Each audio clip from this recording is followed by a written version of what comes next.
Hi, today we're gonna have a first impressions of the Panasonic LUMIX FZ1000. I'd like to thank Innovee for lending me a copy or a unit of the FZ1000.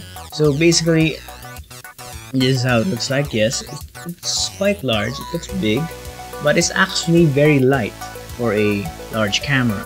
So it has a huge fixed lens. It's not an interchangeable lens camera, unfortunately, but I don't think that actually is a negative, because it's actually just a bridge camera and not a pro-consumer mirrorless camera. So it has has a plastic feel to it. It's not actually magnesium alloy, but it actually doesn't feel that cheap compared to other point and shoot or bridge cameras. So what else?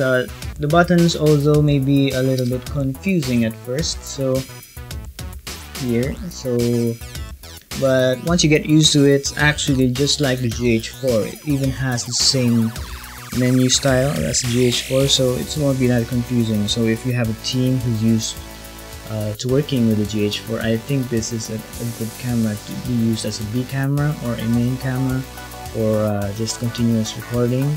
So what else? It actually has a very long reach. So the lens starts at 25 for the widest that it can go, and it can actually reach up to 400. So that's how long it can go.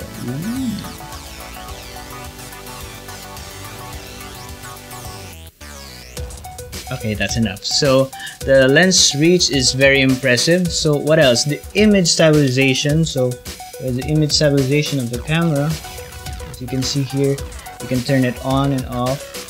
iOS, it's very responsive, and it's very stable. So you can actually shoot handheld 4K with this video with image stabilization.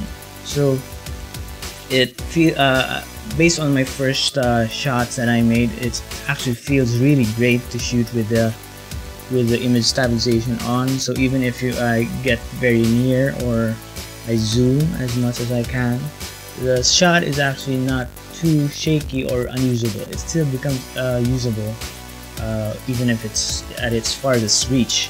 So what else have I noticed? Of course, let's talk about a few downsides or a few things that kind of I've noticed about the camera is, of course, the placement of the SD card slot. The SD card slot is actually located underneath along with the battery. Here it is. There's a small slot over there. So here's the battery. So the battery isn't actually the battery used by the GH4. It's the batteries from the GH2. So I haven't actually tested how long it lasts. So I'll be doing a test for my full review soon. So the placement of the SD card is actually quite weird.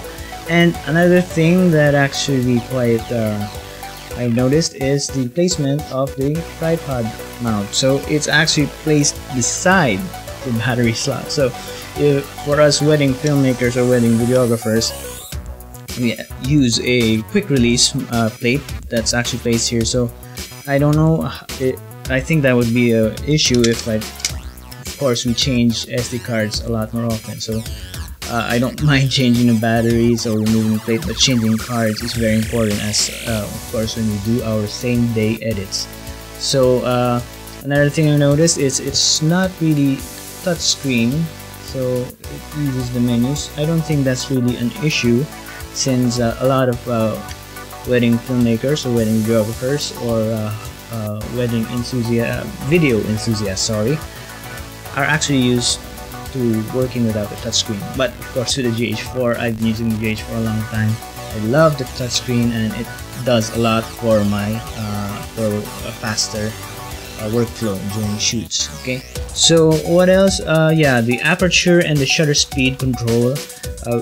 You only have one dial for everything. So in order to change from the aperture and the shutter speed, you have to click the dial. So there you go. So change this is how you change the aperture, and this is how you change the shutter speed.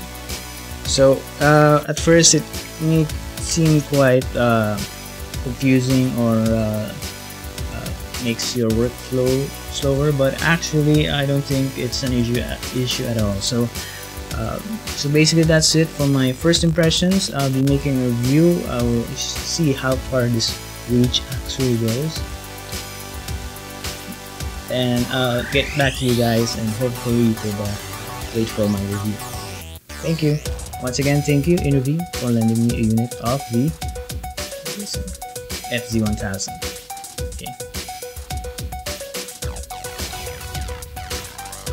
It's so far.